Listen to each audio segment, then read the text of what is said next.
지금으로서는 최상목 대통령 권한대행인데 지금으로서는이라고 얘기하고 뭔가 답을 했어요. 지금요. 이게 지금 오늘 정치권에서 이런저런 얘기들 낳고 있는데 오늘 최상목 권한대행이 국무회의 열면서 뭔가 이건 안 됩니다. 거부권 쓰겠습니다. 이걸 밝혔죠. 목소리 들어보겠습니다. 저는 이 특검 법안의 법적 쟁점, 필요성 등을 국무위원들과 함께 심도 있게 검토했으며 숙고를 거듭한 끝에 제2요건을 행사하기로 하였습니다. 검찰의 수사가 가속화되고 있는 상황에서 특검을 도입하는 것은 특별검사제도의 취지에 부합하지 않습니다. 명태균 특검법안은 그 위헌성이 상당하고 형사법 체계의 근간을 훼손할 수 있습니다. 이에 헌법수호의 막중한 책무가 있는 권한대행으로서 제2요구권 행사가 불가피합니다. 자, 민주당 주도로 국회를 통과했던 명태균 특검법. 최상목 권한대행이 여러 가지 이유를 얘기하면서 이거 거부권 행사하겠습니다. 이렇게 밝힌 겁니다. 화면 좀 보겠습니다. 좀 뭐 이유가 좀 나와 있죠? 뭐 위헌성이 상당하고 형사법 근간을 훼손하고 특히 지금 검찰 수사가 지금 속도를 내고 있는 상황인데 특검 도입 제도 취지하고도 안 맞습니다. 검찰 수사가 지금 빨리 가고 있는데 특검 얘기는 안 맞는 거 아닙니까? 이런 지적을 하면서 거부권 얘기를 했거든요. 자, 그런데 권한대행으로서 지금 거부권 행사가 8번째입니다. 굉장히 많아요. 8번째.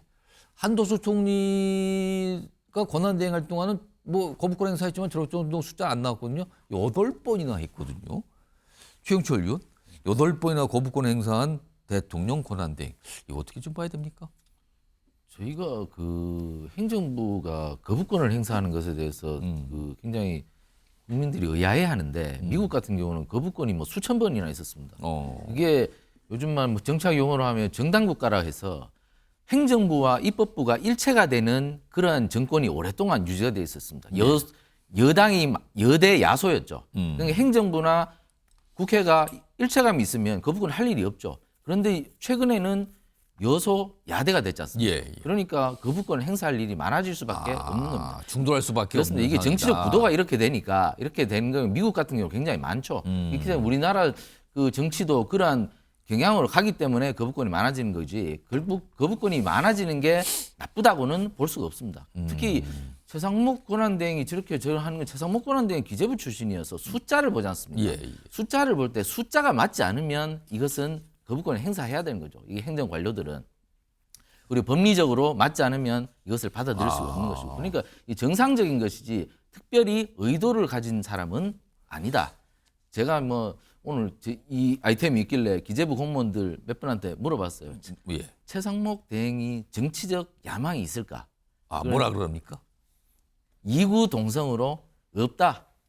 이분은 그 말씀하신 분들이 잘 본 건가요? 아무 속내를 못 본 건가요? 같이 그건 근무를 해본 모르겠습니다만. 사람들의 경험은 그런 야망은 없지만 예. 하지만 모든 것이 사람이 모든 것을 만들어 나가는 건 아니죠. 구조가 만들어진다면 사람은 그 구조에 맞게 움직일 수밖에 없는 것이죠. 예. 그러니까 지금 여당 입장에서는 만약에 조기 대선 국면이 열린다면 사람 없으면 누구라도 나갈 수 있는 거지 않습니까? 예. 사실 뭐 기재부 관료 출신 중에 김동연 지금 경기도지사도 대권을 꿈꾸고 있고 그렇죠. 과거에 뭐 임창열 경기도지사도 꼽고 예. 그러니까 뭐 기재부 대망론은 언제든지 있었습니다. 예. 근데 이번에 만약에 뭐 기재부 대망론이 이루어질지는 모르겠지만 여러 사람들의 응원이 있다면 최상목 대행도 그 구조에서 벗어날 수는 없는 것이죠. 예. 그렇기 때문에 자신의 정치적 야망은 매우 소극적일지 몰라도 만약에 누군가 이끌어주고 뒤에서 밀어준다면 움직일 수밖에 없는 것이고 어쨌거나 지금 이렇게 정도를 걷는 것도 이분의 입장에서는 앞으로 굉장히 그것도 인센티브로 작용할 수 있을 것이니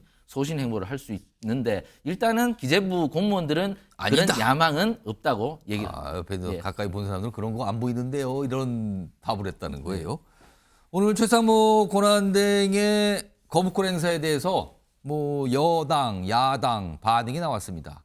뭐 상반되죠. 들어보겠습니다. 명태균 특검법은 위헌적이고 위법적인 요소가 가득한 법이기 때문에 최상목 대행이 제2요구권을 행사한 것은 당연합니다. 최상목 부총리가 명태균 특검법에 대해 거부권 행사 입장을 밝혔습니다. 최상목 부총리가 권한대행이 된 뒤 8번째 거부권입니다. 최상목 부총리 자신이 내란 공범임을 임명한 것입니다. 시청자 여러분이 혹시 눈여겨보시는지 모르겠어요. 여당에서는요. 최상목 권한대행, 대행이라고 쓰죠. 대통령 권한대행. 대통령이 준해서 호칭을 써주는 거죠. 근데 민주당에서는 부총리라고 꼭 그럽니다. 부총리. 그러니까 권한대행이라는 표현을 의도적으로 안 쓰는 것 같기도 하고요. 서영주 소장님, 네. 지금 민주당에서는 뭐 맹비판, 맹비난을 지금 하고 있어요. 이게 뭐 거의 뭐 내란 공범이 인정한다 뭐 이렇게까지 수준이 나갔는데 혹시 최상목 대행에 대한 탄핵 카드를 쓸 수 있나요? 아닌 건가요? 탄핵 이거 좀- 카드는 써야 된다는 중론이 높죠. 예. 다만 지금 현재 민주당은 윤석열 대통령의 탄핵 심판에 집중하자. 아. 라는 측면 때문에 뭐 탄핵 카드에 대해서 목소리를 높거나 쓰지 않는 것이지 예. 언젠가는 이 윤석열 대통령의 탄핵 심판이 결정이 되고 나면 예, 예. 그러면 이제 최상목 권한대행에 시기가 대한 지난다면? 탄핵을 추진할 가능성이 높습니다. 지금은 좀 참고 있다 그겁니까? 그렇죠. 그리고 박찬대 원내대표가 부총리라고 한 거는 이미 예. 박찬대 원내대표가 얘기했어요. 만약 그 헌법재판관 임명과 예. 관련해서 헌재가 임명하지 않는 것은 안 된다. 위헌이다 했음에도 그렇죠. 불구하고 그때 계속해서 임명을 하지 않았습니다. 지금까지 안 하고 있는. 그래서 박찬대 원내대표는 최상목 권한대행은 자격이 없다. 아. 인정할 수 없다. 그래서 대행으로서 인정 못한다. 그랬었죠. 그래서 국정협의체 할 때도 가지 않았고 아. 인정할 수 없으니까. 그리고 심지어 최상목 권한대행이 아까 뭐라고 그랬습니까? 본인은 헌법 수호의 막중한 책임을 지고 있다라고 예. 얘기했어요. 헌법 수호의 막중한 책임을 지신 분이 왜 헌법재판관의 위헌 요청에 대해서 2주째 위헌적인 행위를 하고 있죠?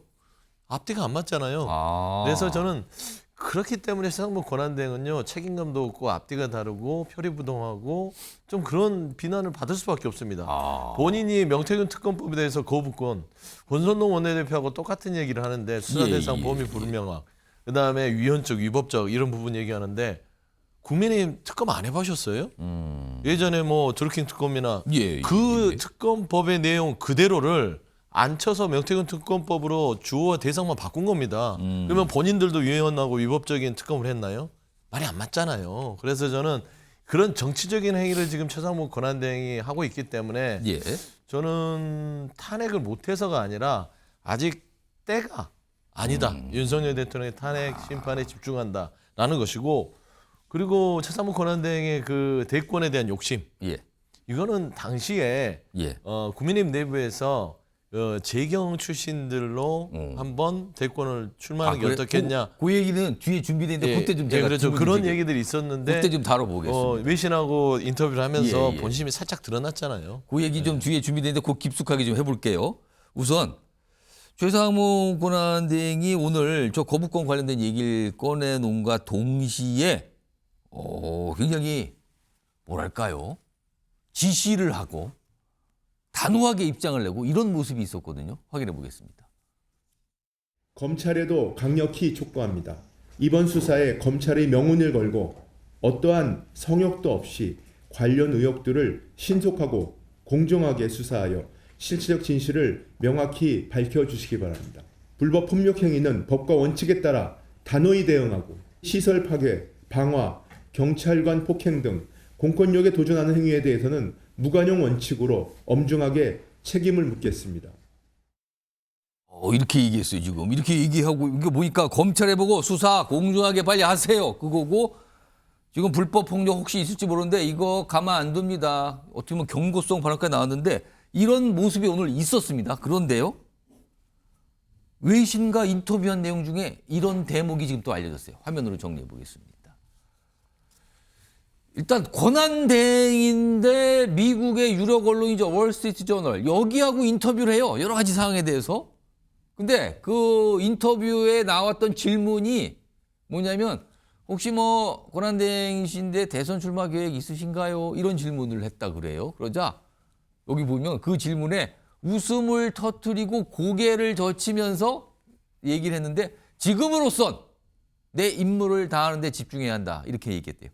지금으로선.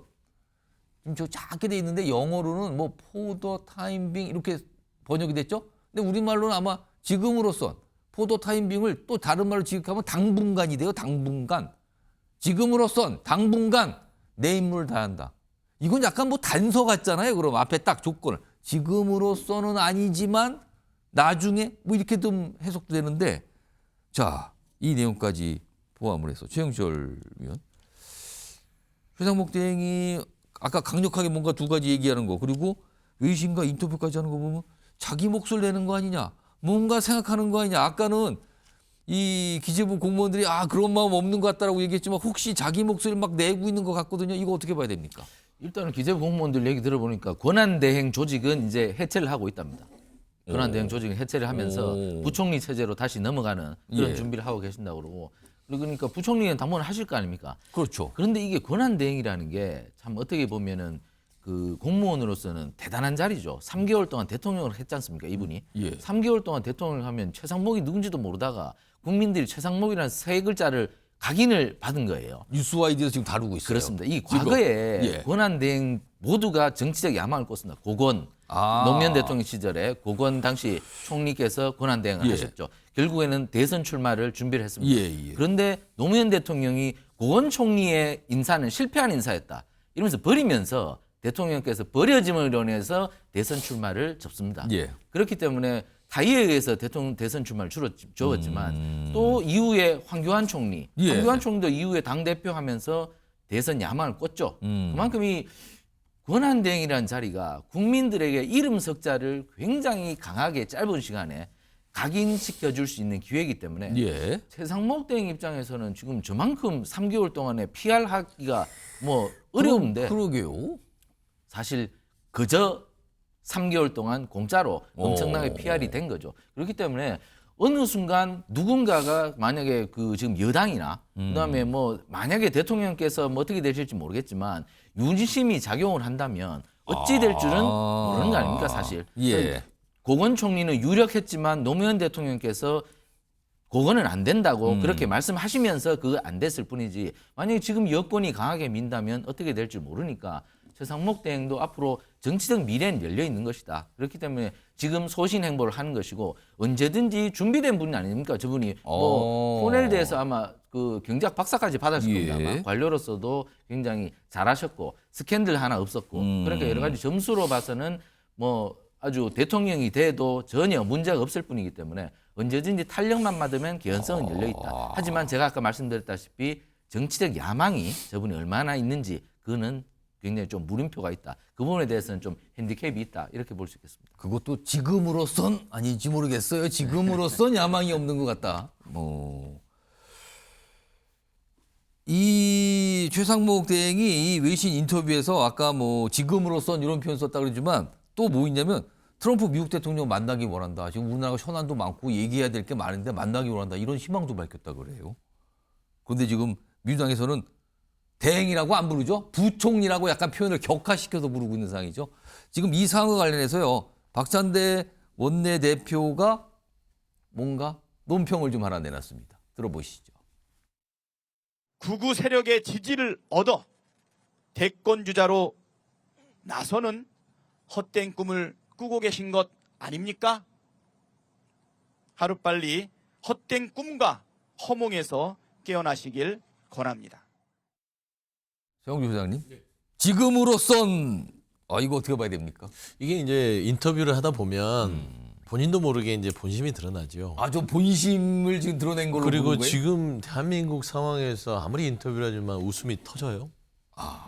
지금 그게 이 그러니까 엄중한 상황에 기분 나쁜 질문은 최소한 아닌 거였죠. 그냥 기분이 그러면. 좋은 거예요. 대권. 근데 지금까지는 아니지만 모른다. 이런 좀 뉘앙스가 풀리지 않습니까? 그래, 지금으로선 그렇게 되기면 거기에다 이제 트럼프 대통령을 만나겠다. 트럼프 대통령이 지금 현재 최상목 권한대행을 만나겠습니까? 지금 현재에서 뭔가 정확한 결정이 나고 나서 트럼프를 움직일 거기 때문에 이런 외신하고 저는 인터뷰를 하는 것도 좀 이례적이라고 보고요. 트럼프 대통령을 본인이 만나겠다고 얘기하는 것도 이례적이라고 봅니다.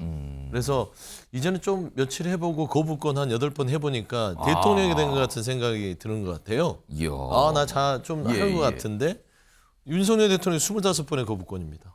최상목 권한대행이 8번, 33번의 거부권을 윤석열 정부는 쓰고 있어요. 도대체 윤석열 정부가 할 줄 아는 게 거부밖에 없는지. 그리고 대통령 꿈을 꾸신다고요? 꿀 수 있죠. 정치적으로. 예. 그게 비난받아서 마땅한 건 아닌 것 같은데 다만 거부권 8번 정도의 권한대행의 역할 국민들이 잘한다고 할까요? 저는 아까 박찬대 원내대표 말대로 예. 그 지금 현재 탄핵에 반대하는 어떤 극우 성향의 지지층에게 점수를 따서 본인도 참전하기 위한 오. 거부권 행사가 아닌가라는 예. 의심을 지울 수 없습니다. 모르겠습니다. 최상목 권한대행의 진짜 마음은 무엇인지 아니면 약간 말이 나오다가 그냥 그렇게 나온 건지 아니면 진짜 뭔가 반영이 된 건지는 모르겠습니다만 주목받았어요.